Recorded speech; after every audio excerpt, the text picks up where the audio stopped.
Okay, good evening everyone बेटा, good evening. Chapter number 13 चल रहा है हमारा और जिसमें 13.8 जो कि लास्ट एक्सरसाइज है हमारी 13 चैप्टर की, वो होगी हमारी आज। ठीक है, तो चलिए देखते हैं। 3 सवाल हमने कर लिए थे, चौथा सवाल करने के बहुत सारे तरीके हैं। ठीक है, 2 तरीके मैं आपको समझाने वाली हूँ चौथा सवाल करने के। आपको जो तरीका सही लगे आप उससे करिएगा। ठीक है, पढ़ते हैं सवाल में क्या बोला है। इसने चंद्रमा और सूरज, चंद्रमा और पृथ्वी की बात करी है। Good evening ma'am. Good evening. इसने किसकी बात करी है? चांद और पृथ्वी की, अर्थ की। तो हम मान लेते हैं बेटा, वैसे तो आपको पता है कि स्फेरिकल शेप तो नहीं होती है ना। चांद और पृथ्वी की हम जो शेप है मान लेते हैं गोलाकार है। ठीक है, क्या मान लेते हैं? गोलाकार है। तो क्या बोला है? चंद्रमा का जो व्यास है पृथ्वी के व्यास का लगभग 1/4 है। ठीक है, का मतलब क्या हुआ? डायग्राम से आपको बहुत अच्छे समझ में आ जाएगा। ये है चंद्रमा, ये है चंद्रमा, ये है पृथ्वी। भाई पृथ्वी तो चंद्रमा से बड़ी होगी ना। ठीक है, ये चंद्रमा का सेंटर, ये पृथ्वी का सेंटर, ये चंद्रमा की त्रिज्या, चंद्रमा की त्रिज्या R E, R E, R नीचे ई लिखा है, सॉरी ई नहीं एम, आर एम मतलब एम फॉर मून, मून मतलब चंद्रमा। तो आर एम मतलब चंद्रमा का व्यास। ठीक है, चंद्रमा का व्यास आर एम। उसी तरीके से जो अर्थ का, पृथ्वी का व्यास हो, सॉरी त्रिज्या होगी, वो होगी आर ई। आर ई मतलब, ई मतलब अर्थ, तो अर्थ का त्रिज्या। ठीक है, इसने बोल दिया चंद्रमा का जो व्यास है पृथ्वी के व्यास के लगभग लगभग 1/4 है। तो मैं क्या मान लेती हूं? मान ले चंद्रमा का व्यास, चंद्रमा का व्यास मैं मान लेती हूं 1/4 है पृथ्वी के व्यास से। तो पृथ्वी का मानते हैं। पृथ्वी का व्यास बेटा अगर x मीटर है तो चंद्रमा का व्यास कितना होगा बताओ जरा। मैं बोला ना चंद्रमा का व्यास पृथ्वी के व्यास से 1/4 है। तो पृथ्वी का अगर x मीटर है तो चंद्रमा का व्यास कितना होगा? x/4 metre. होगा या नहीं? Yes ma'am. बिल्कुल होगा ना। मैं स्टेटमेंट में यही बोला है कि चंद्रमा का व्यास पृथ्वी के व्यास से, किससे कंपैरिजन करा है यहाँ पे? उसने पृथ्वी से कंपैरिजन किया है, उसके लगभग 1/4 है। तो ये हो गई 2 स्टेटमेंट जो उसने बोल दी। आगे क्या बोला है? चंद्रमा का आयतन और पृथ्वी के आयतन की कौन सी भिन्न, मतलब आपको अनुपात निकालना है दोनों के आयतन का, दोनों के आयतन का अनुपात। देखिएगा, आपको पता है हम क्या मान लेते हैं यहाँ पे? चंद्रमा और पृथ्वी दोनों की आकृति हम गोलाकार मान रहे हैं। ठीक है, गोलाकार मान रहे हैं। तो आपको पता है कि गोले के आयतन का सूत्र आपको पता है ना, क्या होता है? 4/3 पाई आर क्यूब, यही होता है गोले के आयतन का सूत्र। अब आपको चंद्रमा और पृथ्वी के आयतन का अनुपात निकालना है, रेशियो निकालना है। ठीक है, चंद्रमा और पृथ्वी का। देखिएगा कैसे करेगा। तो मैं यहाँ पे क्या लिख रही हूँ, हाँ, जल्दी जल्दी ज्वाइन कीजिए बेटा।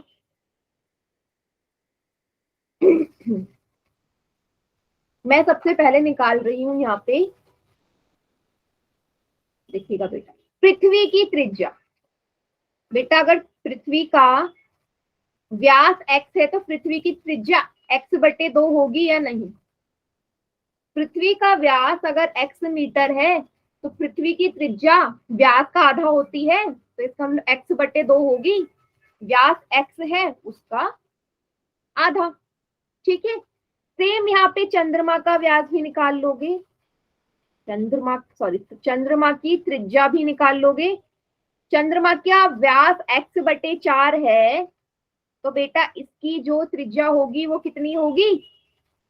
इसका आधा होगी या नहीं? x/8 metre. इतना सभी को क्लियर हुआ तो बताइए।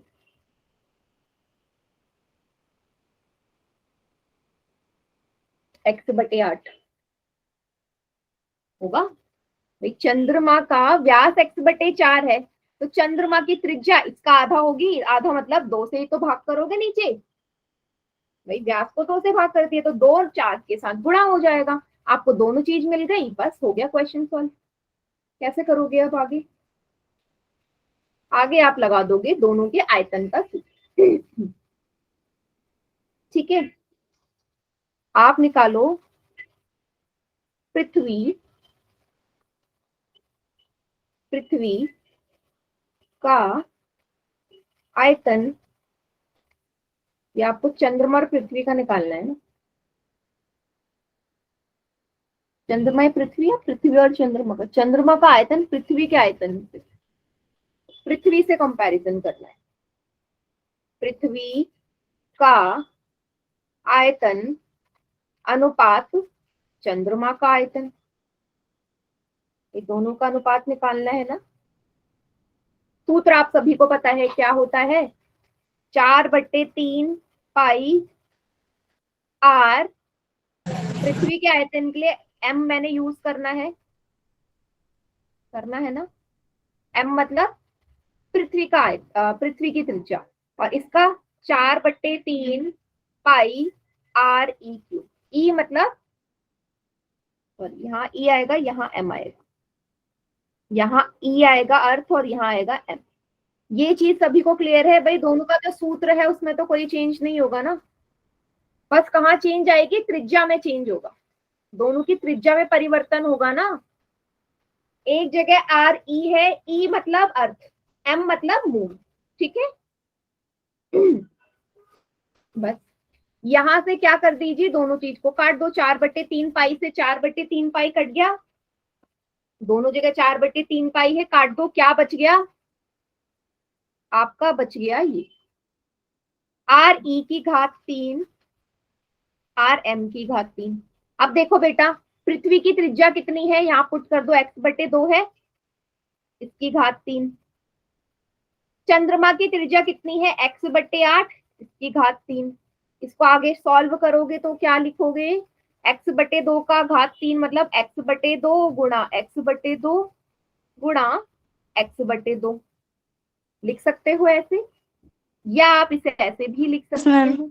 Yes ma'am. ठीक है, लास्ट में आपको दिख जाएगा, आप इसको x की घात 3 बटे 2 की घात 3 क्या होता है, 8 भी लिख सकते हो डायरेक्ट।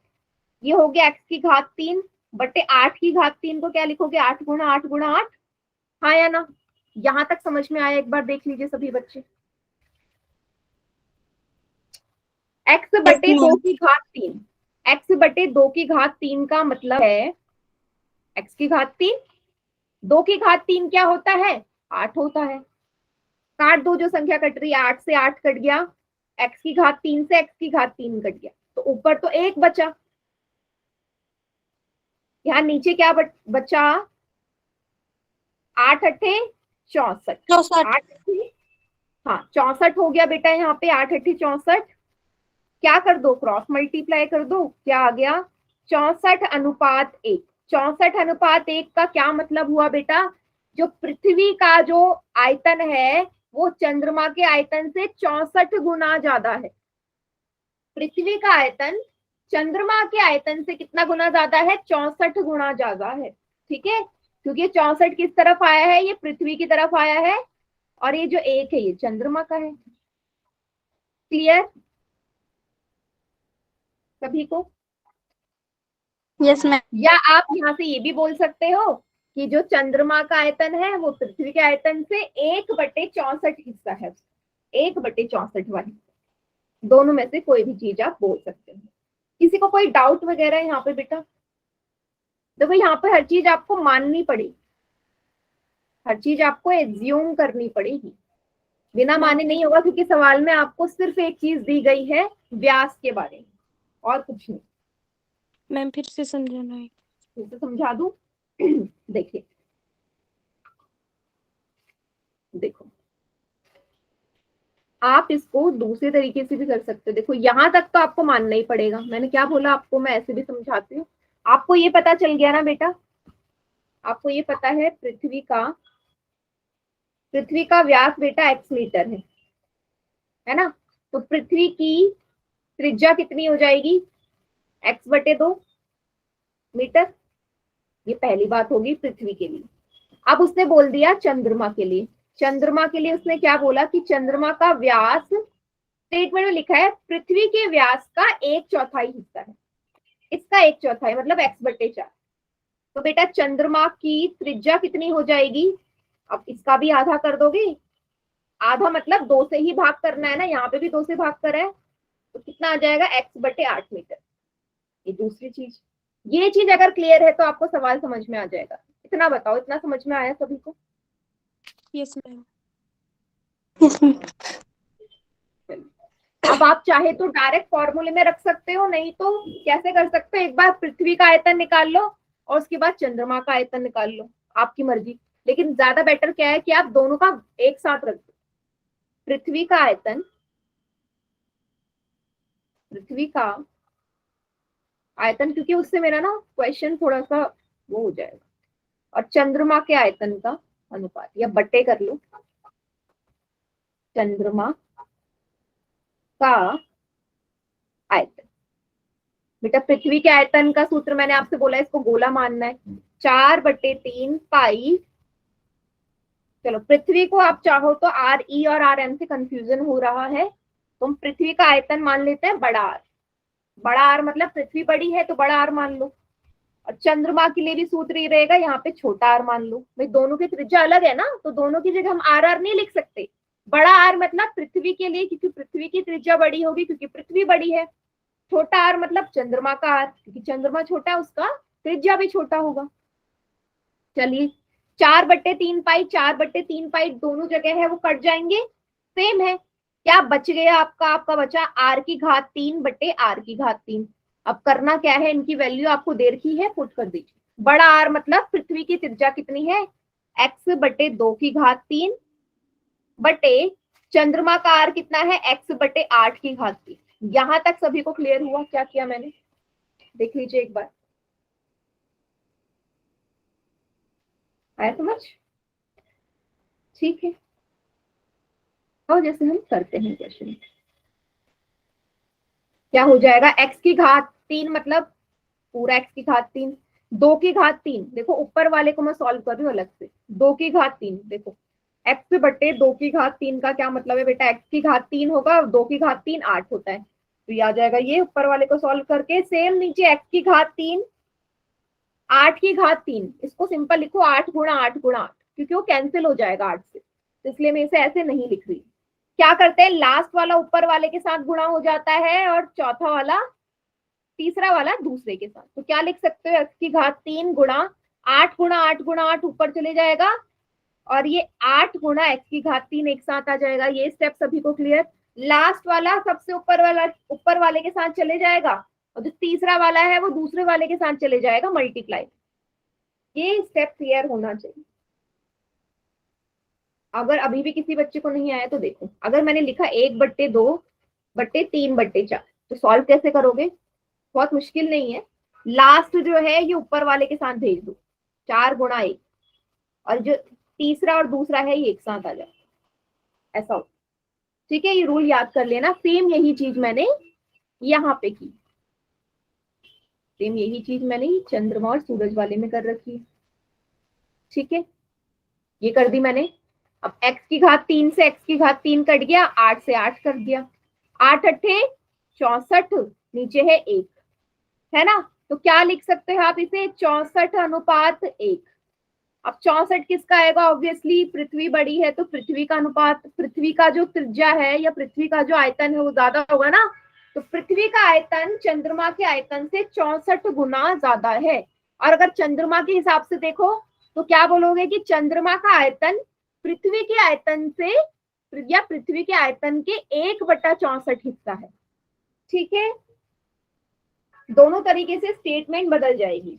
अगर वो पृथ्वी के हिसाब से पूछोगे तो पृथ्वी भाई चंद्रमा से 64 गुना बड़ी है, और अगर चंद्रमा के हिसाब से देखो तो भाई जो चंद्रमा है वो पृथ्वी से, या पृथ्वी के 1/64वां हिस्सा है उसका। अभी समझ में आ गया सभी को क्वेश्चन?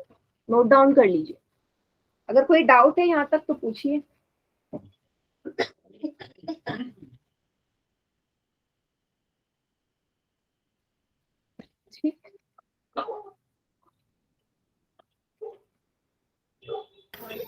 मैम फॉर्म में करवा दो। क्या बेटा, पोल में करवा दूं? हाँ रुको, पोल में करवाऊंगी, अभी रुक जाओ। मैम करवा लो पोल में। हाँ पोल में देती हूँ मैं सवाल, रुकी। इसको उतार लीजिए, फिर अगला सवाल मैं एक पोल में देती हूँ अपनी तरफ से बना। उतार लिया ये तो। No ma'am. अभी ने उतार लिया?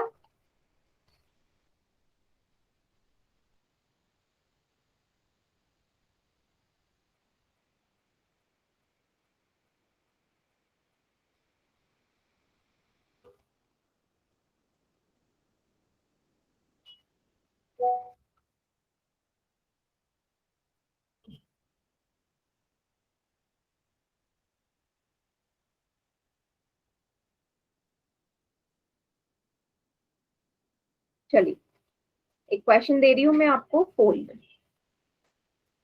देखिएगा।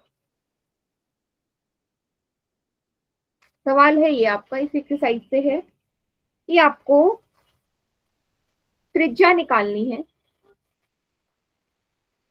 कि त्रिज्या क्या होगी एक गोले की त्रिज्या क्या होगी यदि यदि उसका पृष्ठीय क्षेत्रफल, देखो एक नंबर में आ सकता है इस तरीके का सवाल।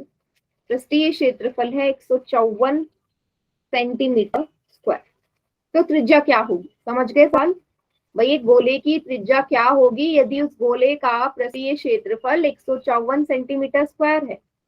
7 सेंटीमीटर, 2 सेंटीमीटर, 7/2 सेंटीमीटर या 7/4 सेंटीमीटर? कीजिएगा पोल में सभी बच्चे से। ठीक है, सभी को याद है पृष्ठीय क्षेत्रफल का सूत्र गोले का? अब तो याद होना ही चाहिए। यस मैम याद है।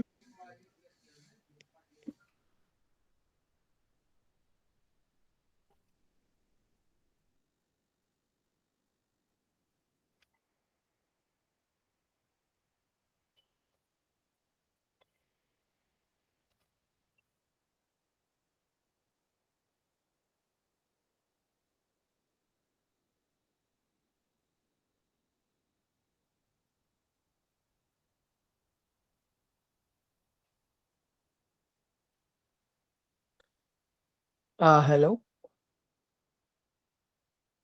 Yes, hi madam, good evening. Actually good evening. 2 minute चाहिए था अभी। 2 मिनट बच्चों से डिस्कस कर सकते हैं? हाँ बिल्कुल बिल्कुल। Okay. Hi, evening good sir. Evening. Good evening सभी बच्चों को, नमस्कार। Good evening sir. हाँ, good evening sir. Good evening okay sir. Okay, पहचान लिया सब बच्चों ने? अच्छा, पहचान यस लिया सभी सर। बच्चों ने? Yes sir. हाँ, यस। ठीक ठीक ठीक ठीक ठीक। Yes sir. ठीक है, ओके। आप सभी अभी 2 मिनट के लिए मेरी बात करेंगे, बात सुनेंगे, सॉरी। ठीक है, और सॉरी डिस्टर्ब, आप सबको पढ़ाई के बीच में अभी डिस्टर्ब किया मैंने, उसके लिए सॉरी।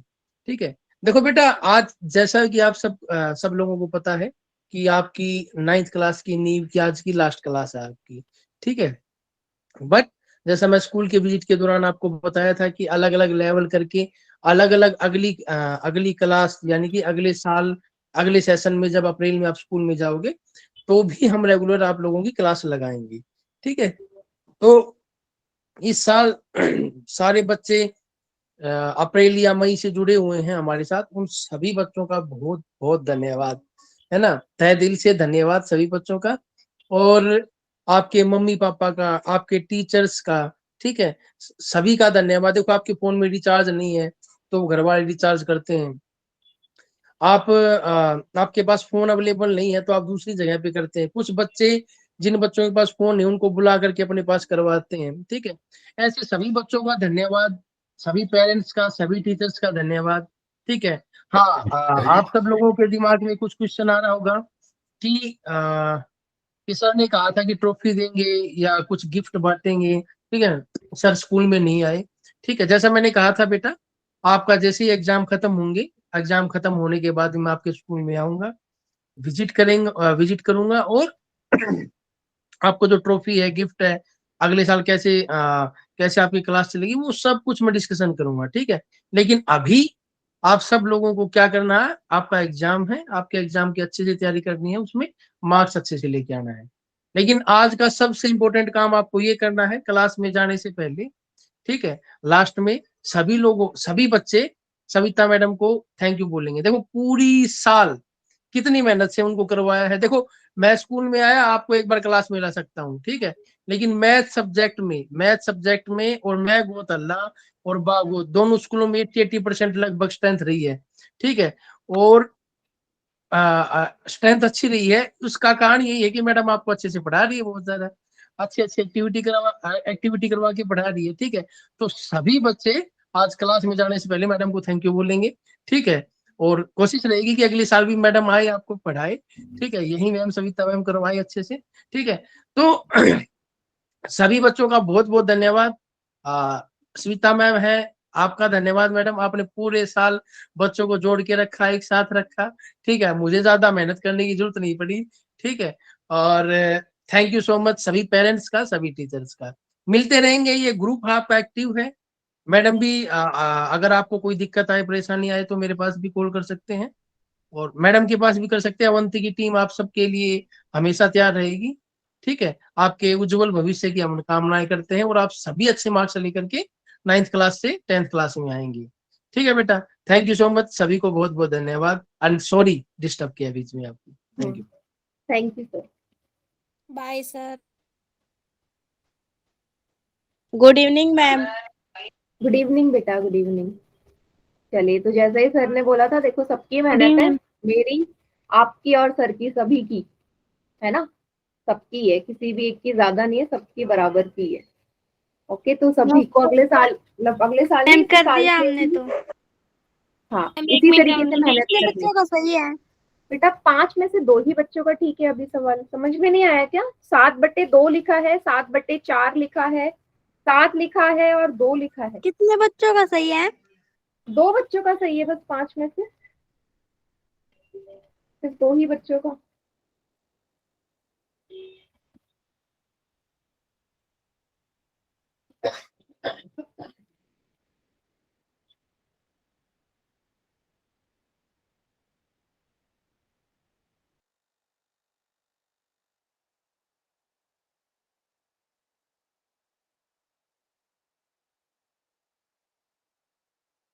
मैम कितनों का सही है? बेटा 8 में तो सिर्फ 3 बच्चों का सही है। अभी पेपर इतने नजदीक है, अभी भी गलत हो रहा है आपका। मैम मेरा गलत हो गया। मैक्सिमम बच्चों का गलत है, 9 में से 6 बच्चों का। देखो क्या, मैं एक और चीज, चलो हिंट दे देती हूँ यहाँ पे। पृष्ठीय क्षेत्रफल का सूत्र पाई आर स्क्वायर होता है, 4πr²। ठीक है, 4πr² होता है किसके लिए? गोले के लिए।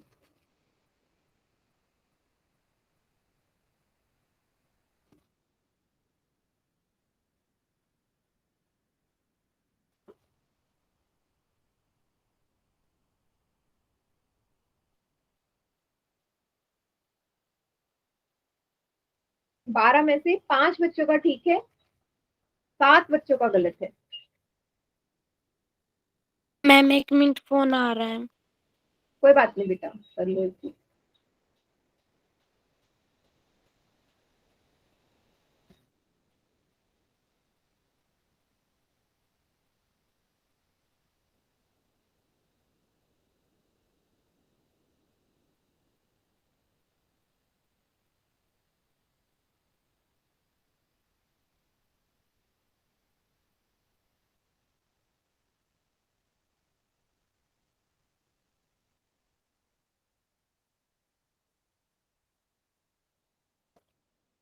चलिए काउंटडाउन स्टार्ट कर रही हूँ मैं।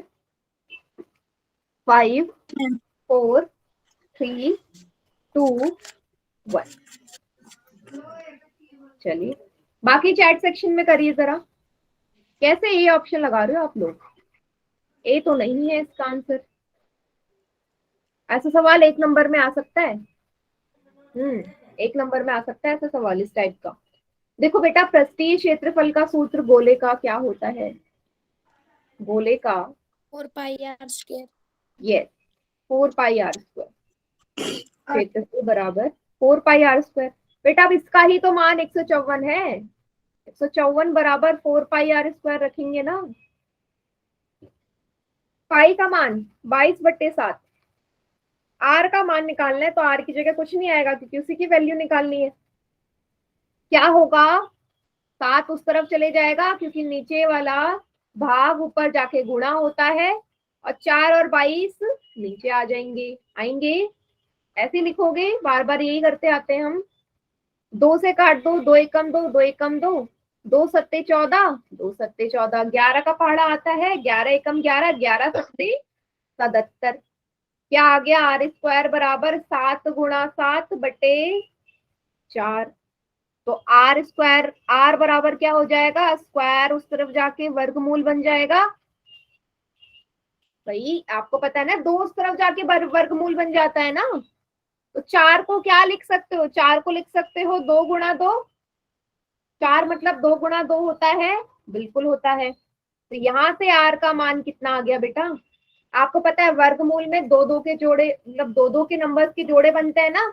और वर्गमूल हटाने के लिए हर दो संख्या में से, हर दो एक जैसी संख्या में से एक संख्या बाहर आ जाती है, ऊपर से 7, नीचे से 2। यही था आंसर, 7/2। जिसने 7 लिखा, नीचे का 2 गायब कर दिया, 7/2। आया सभी को समझ, क्या गड़बड़ करी थी? देख लीजिए एक बार फिर से सभी बच्चे, और बताओ मुझे समझ में आया या नहीं आया।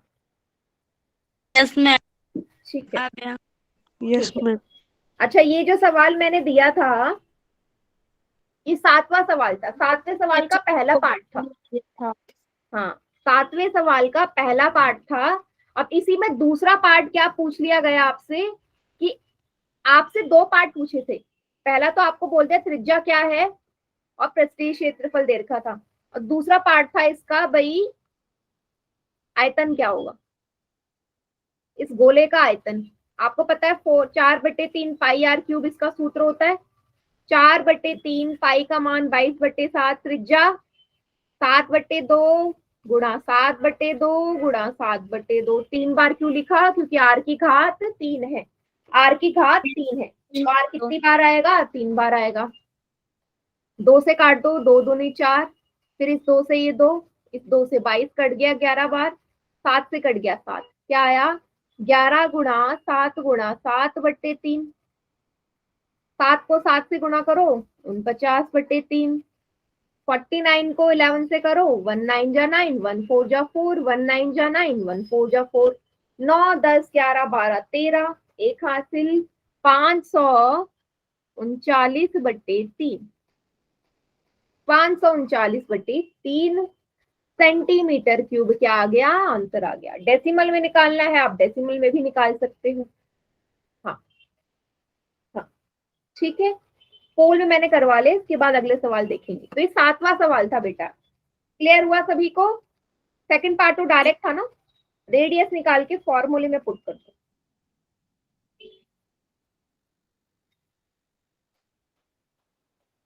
और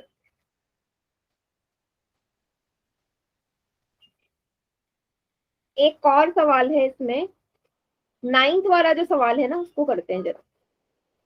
उसको मैं आपको जरूर पोल में दूंगी, क्योंकि उसमें आपको क्या निकालना है, आयतन, सॉरी अनुपात निकालना है। तो अनुपात वाले सारे काफी क्वेश्चंस हम कर चुके हैं।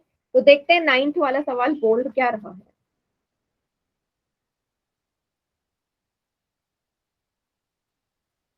एक मिनट बेटा, ये जरा स्क्रीन दोबारा शेयर कर रही हूँ, चली गई होगी।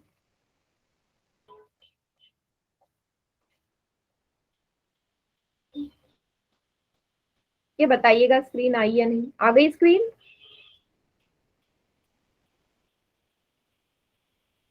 Yes ma'am. ठीक है, ठीक है।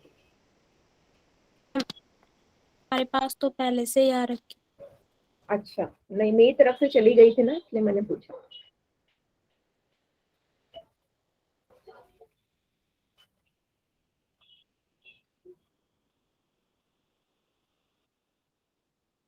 चलिए, क्या है आखिरी सवाल, सॉरी 9th सवाल इसमें। देखते हैं क्या बोला है आपसे। बोला गया है लोहे के 27 ठोस गोलाकार आकृति को पिघलाया गया है। चलिए, अच्छा सवाल है ये। क्या बोल दिया कि लोहे के आपके पास कितने गोले थे? 27 गोले थे। कितने गोले थे? 27 गोले आपके पास। क्या किया आपने? इसको पिघला दिया। क्या कर दिया? पिघला दिया। पिघला दिया हुआ क्या? जिसमें से प्रत्येक की त्रिज्या r और पृष्ठीय क्षेत्रफल s से एक बड़ा गोला बनाया गया। इससे क्या बनाया गया? एक बड़ा गोला बन गया। तो क्वेश्चन में बोला गया है 27 गोले थे, 27 गोले थे आपके पास, आपने उसको पिघलाया, एक बड़ा गोला बना दिया। यही तो हुआ पूरा प्रोसेस, यही हो ना। 27 गोलों को पिघला के एक बड़ा गोला बन गया। अच्छा, इसमें मेरा पहला सवाल ये है बेटा, जब भी, मैंने आपको पहले भी बता रखा है कि आयतन में कभी परिवर्तन नहीं होता। इसका मतलब कि जब भी एक चीज से दूसरी चीज बनती है ना, तो उसका आयतन कभी नहीं बदलेगा। आयतन कभी नहीं बदलेगा। तो बताओ आप, अगर 27 गोलों को आप पिघला रहे हो, उसी से एक गोला बना रहे हो, तो क्या उन 27 गोलों का जो आयतन है वो क्या उस एक गोले के आयतन के बराबर होगा या नहीं? 27 गोले का आयतन एक गोले के आयतन के बराबर होगा? होगा ना? यस, बिल्कुल होगा। ठीक है, तो आपसे पूछा क्या गया है इस सवाल में? आपसे दो पार्ट पूछे हैं। दो पार्ट पूछे हैं। पहले पार्ट में आपसे बोला है कि भाई नए गोले की त्रिज्या क्या होगी, जो नया गोला बना उसकी त्रिज्या क्या होगी। चलिए निकालते हैं, कैसे पता चलेगा उसकी त्रिज्या क्या है। एक मिनट। ठीक है, तो नए गोले की त्रिज्या क्या होगी, पहला पार्ट हमें निकालना है यहाँ पे। बेटा, लोहे के 27 गोले, देखो 27 गोले जो है उनकी त्रिज्या क्या है बेटा? 27 गोले की त्रिज्या आपको दे रखी है r। जो नया गोला बना, नया गोले की त्रिज्या कितनी है? आपसे बोल दिया r डैश है। बोला है ना कि नए गोले की त्रिज्या r के ऊपर डैश, r डैश क्या होगी। ठीक है, अब आपको मैंने बोल दिया कि भाई आयतन में कभी चेंज नहीं होता, तो दोनों का जो आयतन है वो बराबर होगा। 27 गोलों का आयतन बराबर एक गोले का आयतन। क्या मैंने ये चीज सही लिखी है? बताइए सभी। 27 गोलों का आयतन बराबर एक गोले का आयतन, ठीक, क्योंकि इसी 27 को पिघला के एक बन रहा है। यस, वेरी गुड बेटा। एक गोले का आयतन का सूत्र क्या होता है? 4/3 पाई आर क्यूब। इस गोले का आयतन का सूत्र भी सेम रहेगा, बस त्रिज्या चेंज हो जाएगी। त्रिज्या की जगह आर डैश क्यूब लिखिएगा, आर डैश। आर सिंपल है तो 27 गोले का आयतन, आर डैश है जो नया बन रहा है उसका। देखिएगा, 4/3 पाई से 4/3 पाई काट दूं, 4/3 पाई से 4/3 पाई कट गया, क्या बच गया? इधर इधर बचा 27, इधर है आर डैश की घात 3।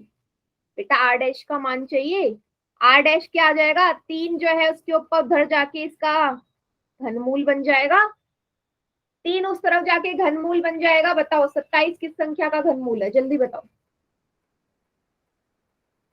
27 का घनमूल, 27 का घनमूल 3। यस, आपको पता है ना, 3 को 3 बार गुणा करोगे तभी 27 आएगा। तो यहाँ पे, अच्छा यहाँ पे आर भी है, आर क्यूब भी है, मैंने आर हटा दिया, आर की घात 3। ठीक है, तो कितना आ गया बेटा? आर डैश बराबर आ गया 3 आर।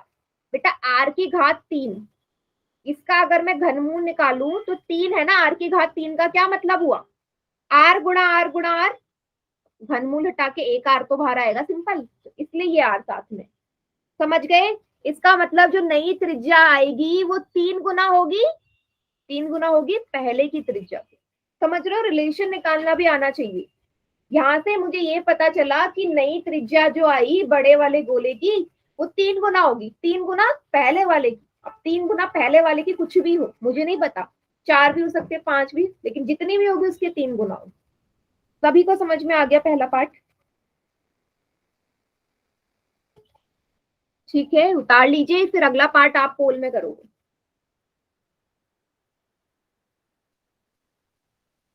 ट्राई करना अगला पार्ट, ठीक है?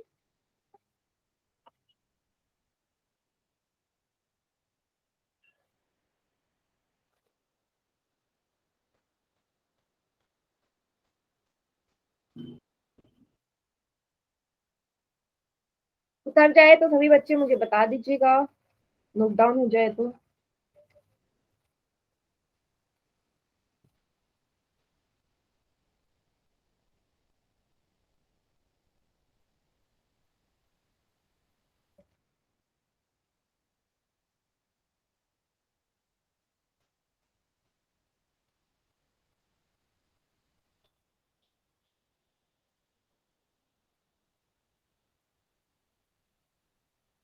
हो गया नोट डाउन सभी का? No ma'am. Yes ma'am. Yes गया? मैम, हो गया। ठीक है, चलिए अब मैं समझाती हूँ सेकंड पार्ट में बोला क्या है, पूछा क्या है आपसे। बेटा सेकंड पार्ट में आपसे बोला है एस और एस डैश का अनुपात। एस मतलब क्या है? पृष्ठीय क्षेत्रफल, दोनों के पृष्ठीय क्षेत्रफल का अनुपात, एस अनुपात एस डैश। देखो एस क्या है? एस क्या है? पुराना वाला, पुराने गोले का क्षेत्रफल। एस डैश क्या है? नए गोले का क्षेत्रफल। ठीक है, अब आपको पृष्ठीय क्षेत्रफल का सूत्र पता है, 4πr² होता है, और आपको आर का मान पता है कि भाई जो नया आर है वो पुराने के 3 गुना है। आर का रिलेशन भी पता है, तो आप निकाल सकते हो, आप निकाल सकते हो दोनों में अनुपात। ट्राई करना, ट्राई करना। आर का मान मैंने आपको दे दिया है, देखते हैं कितने बच्चे इसको निकाल पाते। ठीक है, ऑप्शन मैं आपको दे रही हूँ, ट्राई कीजिए सभी बच्चे। 4 या ABC लिख लेते हैं,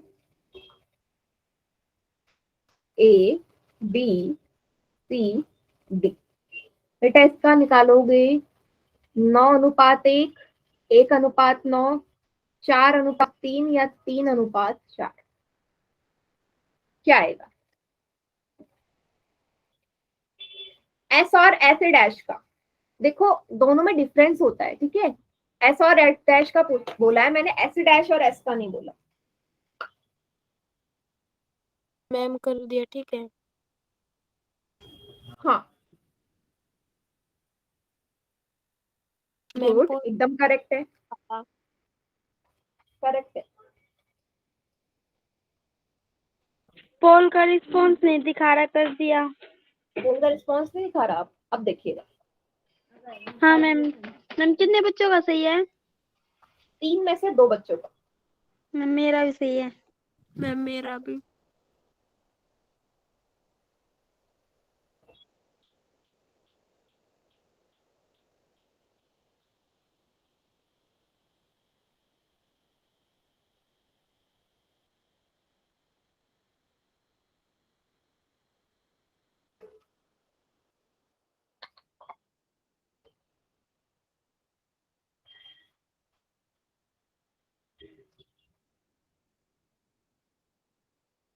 याद रखिएगा, आयतन हमेशा समान होता है, क्षेत्रफल समान नहीं हो सकता। मैम कर दिया। गुड, 5 में से 4 का ठीक है। आयतन समान होता है हमेशा हर कंडीशन में, लेकिन जरूरी नहीं है कि क्षेत्रफल भी समान आए आपका। ठीक है,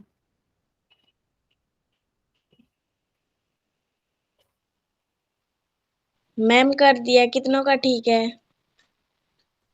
9 में से 4 बच्चों का। मैम 4 का ही सही है अभी तक तो। और यस बेटा, इतनी गड़बड़ करोगे पेपर सर पे। मैम 5 बच्चों ने तो गलत कर दिया। हाँ, 5 अब ये बच्चों ने भी। गलत कर दिया।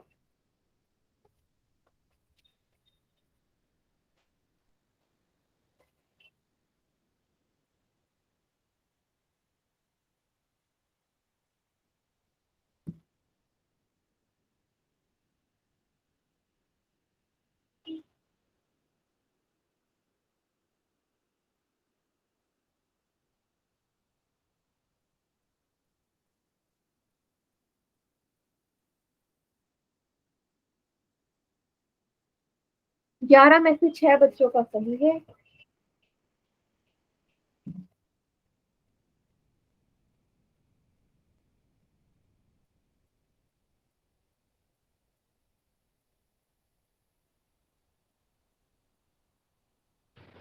मैम मेरे गलती से हाथ लग गया। बेटा अब तो गलत हो गया। अच्छा आपका पेपर ऑनलाइन नहीं है, नहीं तो गलत हो जाता ना काफी बच्चों का।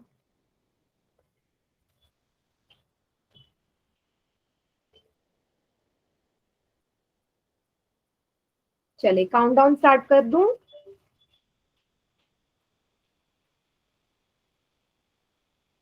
कर दूं। Yes ma'am. 5 4 3 2 1। बाकी चैट सेक्शन में कीजिए आंसर, क्या आएगा। करेक्ट। देखिए बेटा, मैंने आपको पहली ही चीज यहाँ पे ये बता दी कि आयतन भले ही समान होता है, लेकिन जरूरी नहीं है कि इसका क्षेत्रफल समान है ना। जरूरी नहीं है ना कि क्षेत्रफल समान है। ठीक है, तो बेटा एस मतलब हो गया पुराने वाले का, पुराने वाले का, और एस डैश मतलब हो गया नए वाले का। चलो क्षेत्रफल का सूत्र होता है 4 पाई आर स्क्वायर, और नए वाले के लिए क्या हो जाएगा 4 पाई आर डैश। आपको पता है ना नए वाले की त्रिज्या आर डैश है, जो नया आपका बना गोला उसकी त्रिज्या तो आर डैश थी ना। ठीक है, 4 पाई से 4 पाई कट गया, क्या आया आर स्क्वायर बराबर रेशियो आर डैश स्क्वायर। चलिए अब क्या करूं मैं, क्या यहाँ पे क्या कर सकते हैं, यहाँ पे एक और चीज है मेरे पास। आपको ये पता था, आपको ये पता था कि भाई जो हमारा आर है, जो हमारा आर है या जो हमारा आर डैश है वो 3 गुना था ना पुराने वाले आर के। नया वाला त्रिज्या 3 गुना थी ना पुराने वाले की।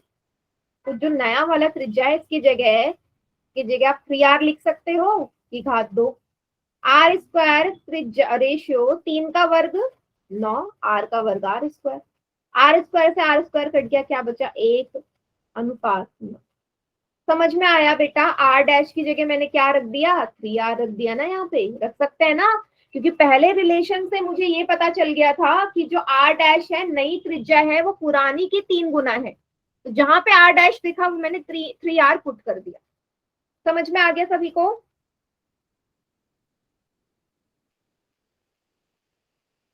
Yes ma'am.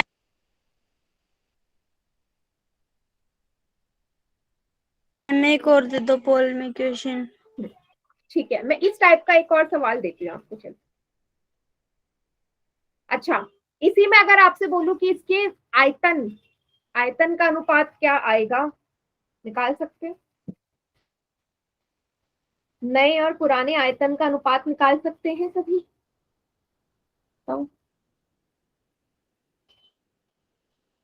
चलो ये क्वेश्चन नहीं निकाल सकते, निकाल सकते हो, क्यों नहीं निकाल सकते, रटना थोड़ी ना है।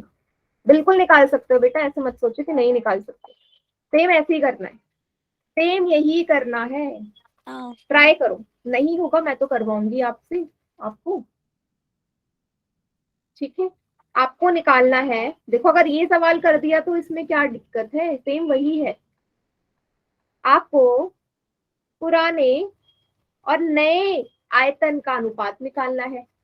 ठीक है, ऑप्शन में आपको दे रही हूं 27:1, 1:27, 9:3, 4:8। बताइए, ट्राई करो सभी बच्चे, वॉल्यूम का आयतन का दोनों के लिए।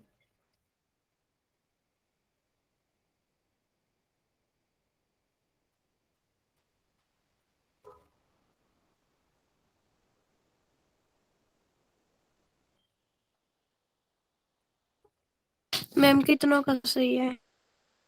2 में से एक ही बच्चे का ठीक है अभी। 2 बच्चों का ठीक, हाँ 2 बच्चों का ठीक है, बढ़िया। कीजिए जल्दी से, फिर एंड करते हैं इसको।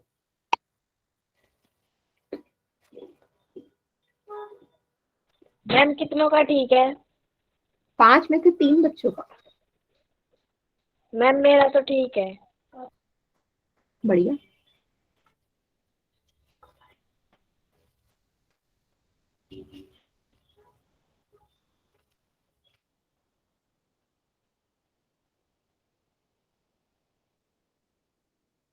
मैम कितने बच्चों का सही है? 9 में से 6 बच्चों का सही है। अभी आप बोल रहे थे कि आपको आएगा नहीं, और इस क्वेश्चन में ज्यादा सही आ रहे हैं। मैम मैं नहीं बोल रही थी, वो तमन्ना बोल रही थी। मेरा तो सही है। बढ़िया, मैम मेरा गलत है। कोई बात नहीं, सीख जाओ। देखो कोई भी चीज रटनी नहीं है, रटोगे तो गलत होगा, समझो। दोनों का सही है। कर दो स्टार्ट काउंटडाउन।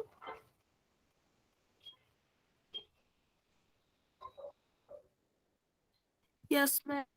ओके, 5 4 3 2 1। चलिए बाकी सभी कर दीजिए चैट सेक्शन।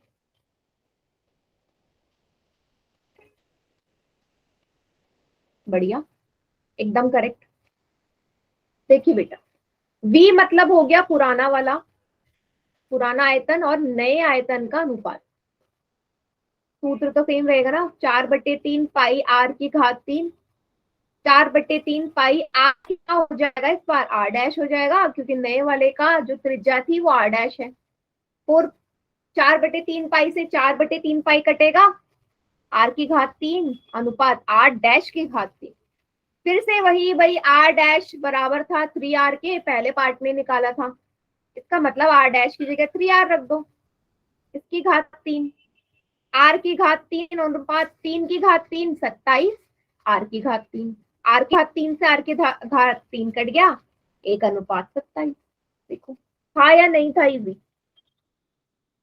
सिंपल, ऐसे तो करना था, बार बार आपको त्रिज्या की जगह 3r रखना है, क्वेश्चन हो जाएगा सॉल्व। मैम एक बार फिर समझाइए। देखो बेटा, करा वही है, फॉर्मूला आपको पता है ना, आयतन का गोले के लिए 4/3 पाई r क्यूब, ये पुराने वाले के लिए और नए वाले के लिए। 4/3 पाई से 4/3 पाई कटा, यहाँ बचा r की घात 3, यहाँ बचा r डैश की घात 3। बेटा r डैश का जो मान है वो 3r है ना, तो जहां r डैश है वहां क्या रख दो, 3r रख दो, वहां क्या रख दीजिए 3r, इसकी घात 3। अब 3 की घात 3 क्या होता है, 27, r की घात 3 क्या होगा, r की घात 3। तो ये ऐसे तो लिखा था 3r की पावर 3, 27 r की घात 3। बस r की घात 3 से r की घात 3 कैंसिल, बच गया उधर 1 और उधर 27। आया समझ? Yes ma'am. ठीक है, हाँ। तो इस टाइप के सवाल आपको ऐसे ही करने हैं बेटा। और सभी को ऑल द बेस्ट अपने एग्जाम्स के लिए।